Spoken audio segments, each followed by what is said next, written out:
So then the main bit, what everyone's most interesting, is the engine. So that's the main thing they changed, the engine, you know, on the bike. Pretty much it's exact same engine, just new pistons and cranks and you know, bigger displacement. But I mean that makes a big difference. But apart from that, it actually is the exact same engine as a 250R. So it's a 4-stroke parallel twin engine. So as I said before, it's actually 296 cc, not 300. So power at 11,000 RPM, its max power puts 35 horsepower. Now depending on like the region, it varies, but pretty much that's what it is, 35. You know, they say 38, 39, but they're just marketing that, you know, when it actually gets dynoed, it's about 35. Now the old 250 at 11,000 had 26.4 horsepower, so it's pretty much 10 horsepower above the old 250R. Now remember, the old 250R was already the best and fastest bike in the learner category compared to the CBR 250R, the Aprilia 125, the Aprilia 250, the Hyosung GT 250R, which is a piece of shit, and pretty much the 250R had already won the 2012 category for learner bikes. Even without its torquey, even with, you know, compared to the CBR 250R's torquey engine, which actually had, you know, pulled quicker because it was a single. It was a single engine or whatever you call it. No, it wasn't twin. It was just a single. You can fix it up in the comments. I'm sure, I can't remember. But yeah. So now with this thing, that's the main improvement. It's a torque. So it's gone from 13.6 pounds at 9,750 revs in a 250R to 18 pounds. So per foot at 10,000 RPM.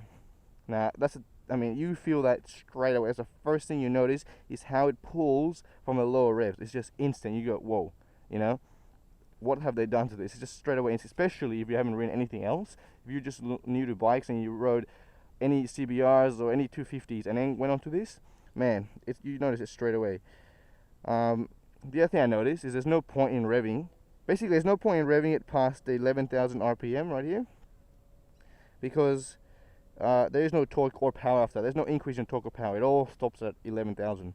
So redlining it, you know, like you could in 250R, you know, not really a smart idea. Might as well just get to 11 max, maybe 12, and then switch gears. But that's if you're going to be racing someone or passing someone. But you don't need to do that anymore on this bike because you can pass in 6th gear. Now, another big thing is obviously the fuel injection that they've put in this bike. So now, because it's electronically fuel injected, no longer do you see a fucking annoying choke lever there. It's gone. It's insane. It just turns on straight away, you know, perfect for winter. It's just going to turn on. You don't need to warm up as much time. The oil just gets running through the whole bike really quick. Straight, you can just get on. By the time you put your gear on, it's pretty much ready to go. And you know, you can just floor it and it'll just pull. I mean, the other convenience is it's got a lot of. This is actually a 17-liter tank compared to the 18-liter tank of the 250R, and it now it's still. I'm not gonna even say the numbers because I don't remember, but it's definitely higher fuel mileage than, you know, you get more Ks per liter than you do in a 250R, which was already, you know, freaking sweet as, and that's because the electronic fuel injection just gives you such smooth throttle operation. I mean, there's no like chug. Only do I feel it in first gear. When you're like in first gear under 15 k's an hour or under 10, if you let go and then start it up again, because it's so quick to accelerate, you get that pull. Like, that's a bit annoying.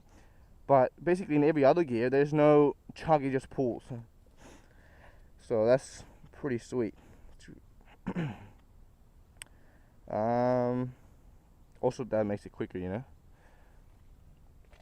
Now the other thing they did with this bike is they made the gearing taller when compared to the Ninja 250. I remember there's a bike I had before, so that's what I'm comparing it to.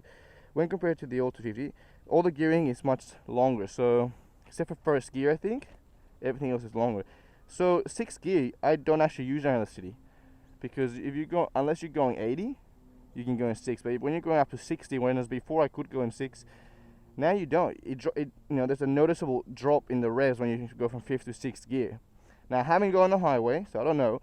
but it is said that you can be going like 110 and you're sitting on about 7,000 revs at 110, which is definitely lower than I think the 8,000 or 8,000, 8,500 that 250R cruised at.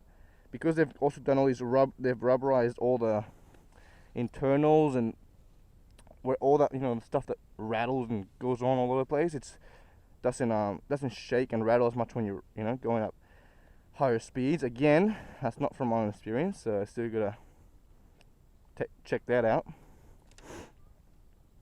Now they actually, which is surprising, they chucked in a back torque limiting slipper clutch. So this freaking clutch right here, it's actually a slipper clutch, and it's got a assist feature on it, which makes it pull in much smoother and easier. And when you're holding it all the way in, it lets go of a lot of the when you come in through here, right there it comes in.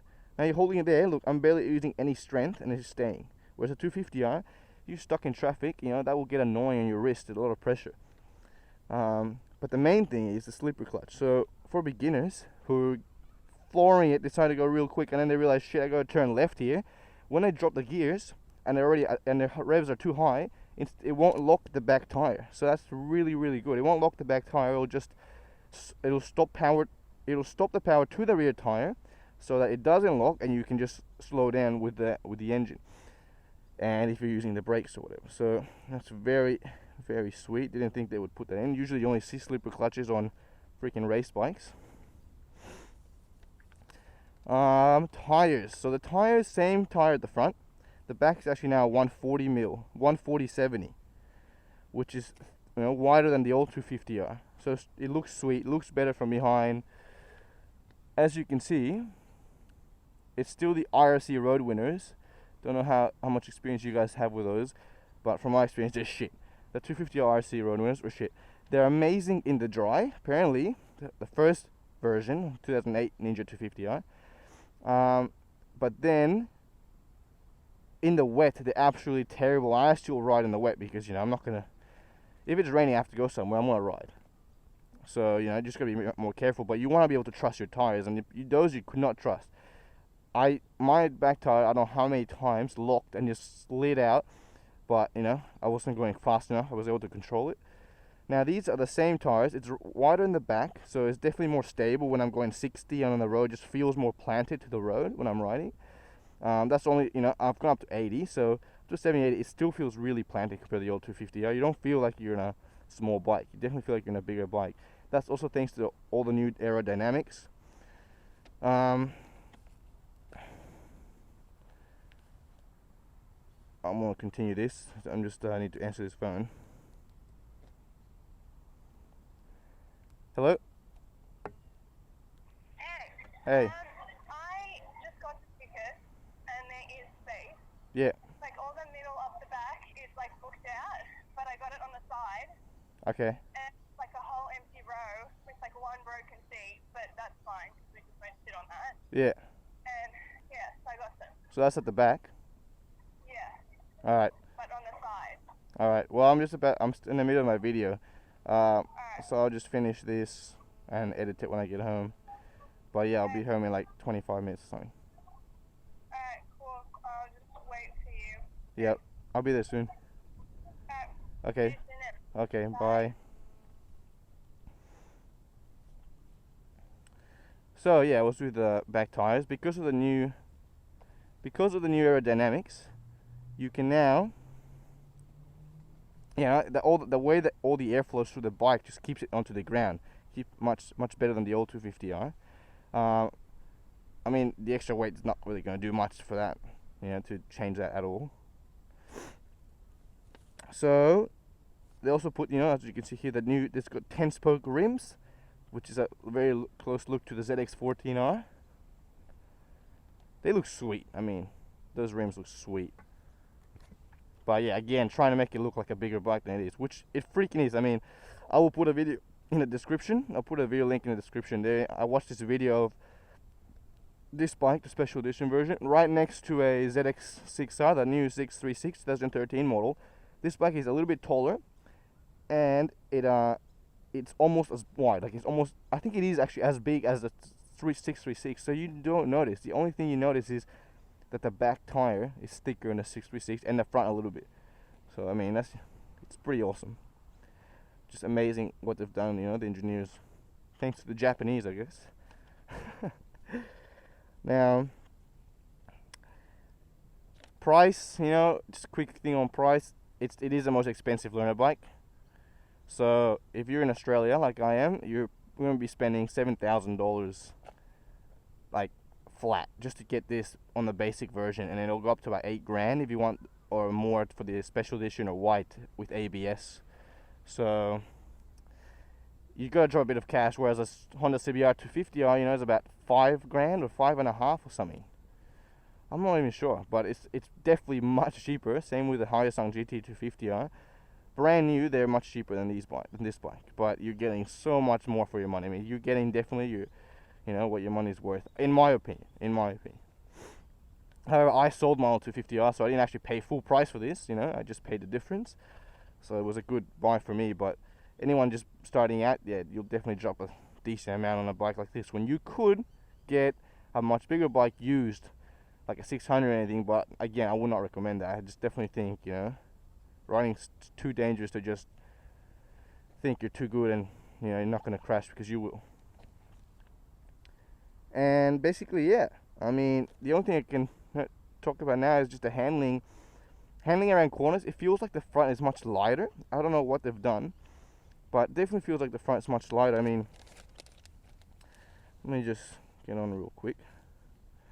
Just when you turn in, I'm not sure what they've done, just when you turn in into a corner, it feels like the front just goes like straight away, and it lightens up a lot. So at first I was thinking, oh shit, I'm about to just go straight into the ground, but nah, it just the way it turns. I think it's just the way they've designed the whole bike that makes it much easier to turn into a corner, to give you that confidence. So once you get used to that, the fact that it just leans in really, really lightly at the front, straight in as soon as you turn, then I think you realize that it's actually much easier to turn. Now, I haven't gone into any corners, like proper corners, haven't done anything like that, so I can't on the highway. Also, have not done top speed. I haven't floored it, from 0 to 100, so I'll do a video of that when I can get it past the braking period. But I can tell already, I mean, it's already got more power. Just max I've taken was to 6,000 revs. I need to pass someone, and straight away I can tell how much more power's got. I mean, I was going 40 last night up some road to my house, so it's going up a road, decent angle up a road, and I was going 40 k's an hour in 5th gear, and it wasn't just like dragging along, it was pulling, like straight away it was coming back up to 55, like 45, 55. It's just surprising how much power 10 horsepower can even do, and I think that's more actually the torque that I'm feeling. I think that's definitely more important, the torque. The side stand, the all 250Rs had shit side stands. This one I think is much more sturdier, but yeah, I think it's fine. Sorry that the bike's so dirty. I haven't actually washed it since I bought it. It was brand new, clean, but I just haven't had the time to go wash it. I want to, especially now that winter's coming along, and there won't be as much shit and dust flying around. It can stay clean for longer. And yeah, guys, I think I've covered everything. Brakes, it's still pretty shit, spongy as compared to 250R, but next time when my first service comes on, I'm gonna tell them to tighten it up. Hopefully they can. I mean, they're still good brakes. I've had to stop hard a couple times, but obviously they're not 600 brakes. You don't stop straight away. And I've been running for not a while. I mean, I've only running for about a year and a half now, but every day, every day pretty much.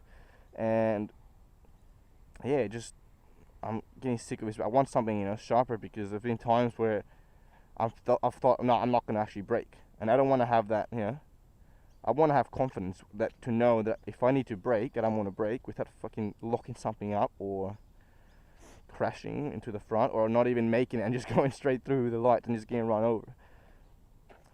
But no, I'm also going to get new tires. I'm probably going to get the BTR 45s, the Bridgestone, the Battle Axe. They're really nice tires. They last longer than these, I think, and they've got awesome grip. Tires make a huge difference on the bike. More than horsepower, more than anything, more than the engine, the tires absolutely change everything about the bike. So that's probably the first thing I'm gonna do, is just get some sweet ass tires once these start going down in the tread. So get my money's worth out of these. So yeah, guys, that's it for today. And stay tuned. Subscribe if you want more videos. Let me know. And have a sweet ass day. See you later.